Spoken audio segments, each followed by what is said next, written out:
जैसे को तैसा। एक स्थान पर मनोज नाम का एक बनिए का लड़का रहता था। धन की खोज में उसने परदेश जाने का विचार किया। उसके घर में विशेष संपत्ति तो नहीं थी, केवल एक मन भरी लोहे की तराजू थी। उसे एक महाजन के पास धरोहर रखकर वह विदेश चला गया। विदेश से वापस आने के बाद उसने महाजन से अपनी धरोहर वापस मांगी। महाजन ने कहा वह लोहे की तराजू तो चूहों ने खा ली।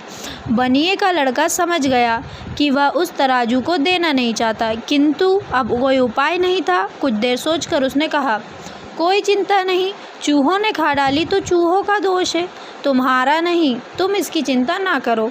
थोड़ी देर बाद उसने महाजन से कहा, मित्र, मैं नदी पर स्नान के लिए जा रहा हूँ, तुम अपने पुत्र रमेश को मेरे साथ भेज दो, वह भी नहा आएगा।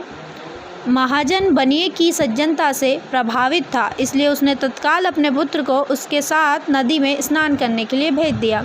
बनिए ने महाजन के पुत्र को वहाँ से कुछ दूर ले जाकर एक गुफा में बंद कर दिया। गुफा के द्वार पर बड़ी सी शिला रख दी, जिससे वह बचकर भाग ना पाए।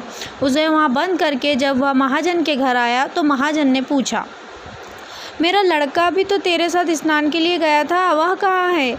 बनिए ने कहा, उसे चील उठा कर ले गई। महाजन, ये कैसा हो सकता है? कभी चील भी इतने बड़े बच्चे को उठाकर ले जा सकती है क्या?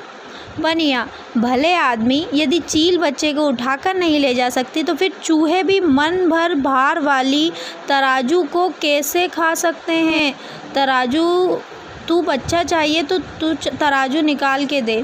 इसी तरह विवाद करते हुए दोनों महल में पहुँचे। वहाँ न्यायाधीशों के सामने महाजन ने अपनी दुख कथा सुनाते हुए कहा कि इस बनिए ने मेरा लड़का चुरा लिया।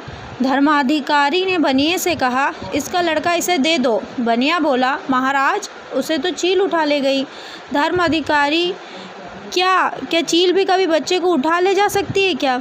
बनिया, प्रभु, यदि मन भर भारी तराजू को चूहे खा सकते हैं तो चील भी बच्चे को उठाकर ले जा सकती है। धर्माधिकारी के प्रश्न पर बनिए ने अपनी तराजू का सब वृत्तांत कह सुनाया।